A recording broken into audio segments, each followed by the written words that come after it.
problem clearly goes a long way toward helping us to reach a sensible decision.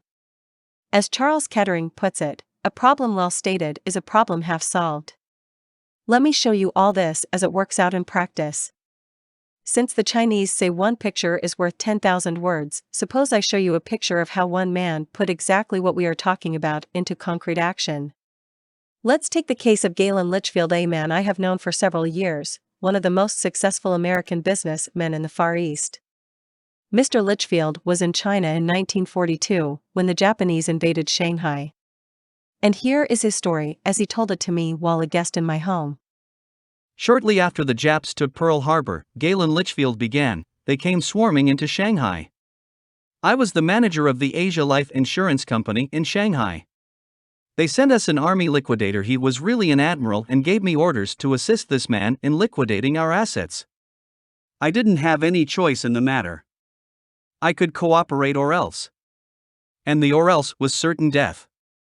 I went through the motions of doing what I was told, because I had no alternative. But there was one block of securities, worth $750,000, which I left off the list I gave to the admiral. I left that block of securities off the list because they belonged to our Hong Kong organization and had nothing to do with the Shanghai assets. All the same, I feared I might be in hot water if the Japs found out what I had done. And they soon found out.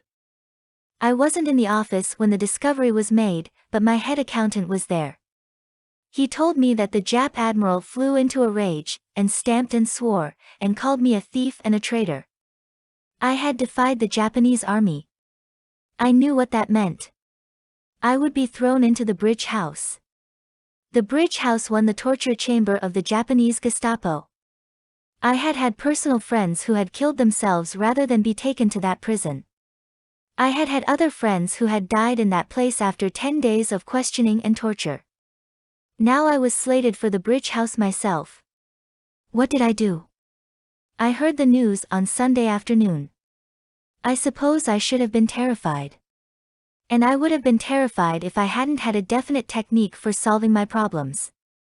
For years, whenever I was worried, I had always gone to my typewriter and written down 2 questions and the answers to these questions. 1. What am I worrying about? 2. What can I do about it? I used to try to answer those questions without writing them down. But I stopped that years ago. I found that writing down both the questions and the answers clarifies my thinking. So, that Sunday afternoon, I went directly to my room at the Shanghai YMCA and got out my typewriter. I wrote, "What am I worrying about? I am afraid I will be thrown into the bridge house tomorrow morning." Then I typed out the second question, 2. What can I do about it?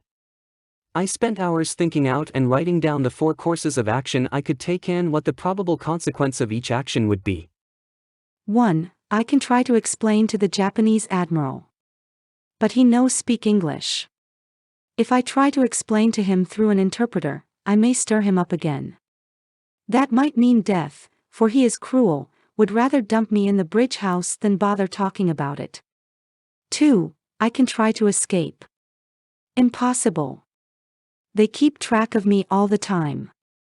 I have to check in and out of my room at the YMCA. If I try to escape, I'll probably be captured and shot. 3. I can stay here in my room and not go near the office again. If I do, the Japanese admiral will be suspicious, will probably send soldiers to get me and throw me into the bridge house without giving me a chance to say a word. 4. I can go down to the office as usual on Monday morning. If I do, there is a chance that the Japanese admiral may be so busy that he will not think of what I did. Even if he does think of it, he may have cooled off and may not bother me. If this happens, I am all right. Even if he does bother me, I'll still have a chance to try to explain to him. So, going down to the office as usual on Monday morning, and acting as if nothing had gone wrong gives me 2 chances to escape the bridge house. As soon as I thought it all out and decided to accept the 4th plan to go down to the office as usual on Monday morning, I felt immensely relieved. When I entered the office the next morning, the Japanese admiral sat there with a cigarette dangling from his mouth. He glared at me as he always did, and said nothing. 6 weeks later, thank God, he went back to Tokyo and my worries were ended. As I have already said, I probably saved my life by sitting down that Sunday afternoon and writing out all the various steps I could take and then writing down the probable consequences of each step and calmly coming to a decision. If I hadn't done that, I might have floundered and hesitated and done the wrong thing on the spur of the moment. If I hadn't thought out my problem and come to a decision, would have been frantic with worry all Sunday afternoon. I wouldn't have slept that night. I would have gone down to the office Monday morning with a harassed and worried look, and that alone might have aroused the suspicion of the Japanese admiral and spurred him to act. Experience has proved to me, time after time, the enormous value of arriving at a decision. It is the failure to arrive at a fixed purpose, the inability to stop going round and round in maddening circles, that drives men to nervous breakdowns and living hells. I find that 50% of my worries vanishes once I arrive at a clear, definite decision, and another 40% usually vanishes once I start to carry out that decision. So I banish about 90% of my worries by taking these 4 steps. 1. Writing down precisely what I am worrying about. 2. Writing down what I can do about it. 3. Deciding what to do. 4. Starting immediately to carry out that decision. Galen Litchfield is now the Far Eastern Director for Starr, Park and Freeman Incorporated, the 3rd John Street, New York, representing large insurance and financial interests.